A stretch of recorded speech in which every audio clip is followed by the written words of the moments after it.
Hello everyone, তো চলে এসেছি তোমাদের জন্য বিয়েবাড়ির থার্ড পার্ট নিয়ে। তো গায়ে হলুদে তো মোটামুটি চলে এসেছি আমরা, জল মিষ্টি নাস্তা সব করে নিয়ে সবার সঙ্গে দেখা করে একটু বসে সবার সঙ্গে আমরা বেরিয়ে পড়েছিলাম একটু বাইরেটা আশেপাশে ঘুরতে। কেন তখনও আমাদের যে গায়ে হলুদের সব ছেলের বাড়ি থেকে আসে না, সেগুলো এসে পৌঁছায়নি। তো এরই মধ্যেখানে অনেকটা সময় ছিল, তো আমার যা আমাকে করে দিচ্ছিল মেহেন্দি। এরপর তখনও যখন গায়ে হলুদের সব কিছু এসে পৌঁছায়নি, আমরা চলে গেছিলাম খেতে। আর এখানে দেখো বউ আমাদেরকে ডাকতে চলে এসছে যে গায়ে হলুদ চলে এসছে, তো তোমরা তাড়াতাড়ি খেয়ে চলে এসো, গায়ে হলুদ হবে। আর এই যে বিয়েবাড়িতে দুপুরের রান্নাটা হয় না, আমি এত ভালোবাসি, রাত্রের থেকেও দুপুরের রান্নাটা বেশি ভালো লাগে আমার। আর এইখানে তত্ত্ব চলে এসছে, তোমাদের দেখিয়ে নিলাম। আর এই তত্ত্ব নিয়ে ওকে কিছু ফটোশ্যুট করার ছিল, যে ফটোগ্রাফাররা বলেছিল সেই শ্যুটগুলোই চলছিল। তার ওর গায়ে হলুদের আয়োজন করা হয়েছিল ছাদে।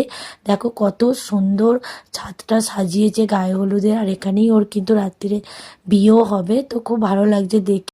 তো চলো, গায়ে হলুদের রিচুয়ালস মোটামুটি চালু হয়ে গেল।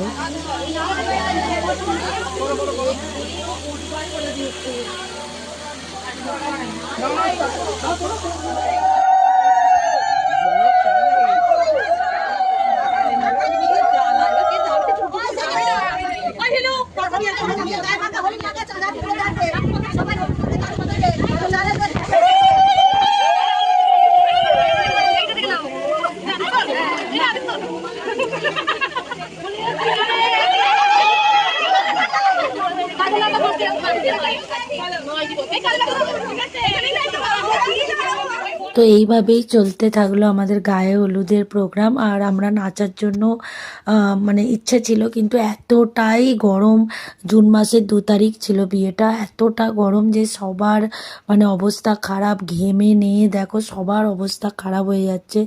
গরমকালের বিয়ে হলে একদিকে তো সবাইকে পাওয়া যায়, কিন্তু গরমে সবার অবস্থা খারাপ হয়ে যায়।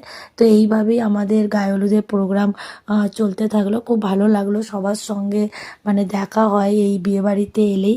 তো সেই হিসাবে মানে অন্য সময় তো সেরকমভাবে সবার দেখা হয় না, কিন্তু বিয়েবাড়িতেই সবার সঙ্গে আমাদের দেখা হয়, হই হই হয়।